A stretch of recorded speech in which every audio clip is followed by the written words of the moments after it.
இப்போ தான் 1 மாதத்துக்கு முன்னாடி தேன் அறுவடை பண்ணேன். எல்லா தேனீக்களும் வெளியே வந்து அப்படியே முச்சிட்டு இருந்தாங்க. எனக்கு ஒரு சந்தேகம், உள்ளே இடம் இருக்கா இல்லையான்னு தெரியலையே அப்படின்ட்டு. அதுக்காக தேன் எடுக்கிறவங்கள கூப்பிட்டேன். அந்த மூடியிலே பாருங்கள் அவ்வளோ தேன் அடை கட்டியிருக்கு. தேனீக்கள்லாம் பாருங்கள் நிறைய கொச்ச கொச்சன்னு முச்சிட்ருக்காங்க. அதுக்கப்புறம் புகை அடிக்கிறாங்க.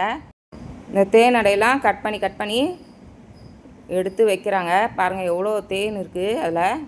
என் வீட்டு தோட்டத்திலே தூதுவளைப்பூ, முருங்கைப்பூ, சுண்டைக்காய்ப்பூ இதிலெல்லாம் அவ்வளோ தேனி அப்படியே கொச்ச கொச்சான்னு மொய்க்குங்க அந்த தேனை எடுக்கிறதுக்கு.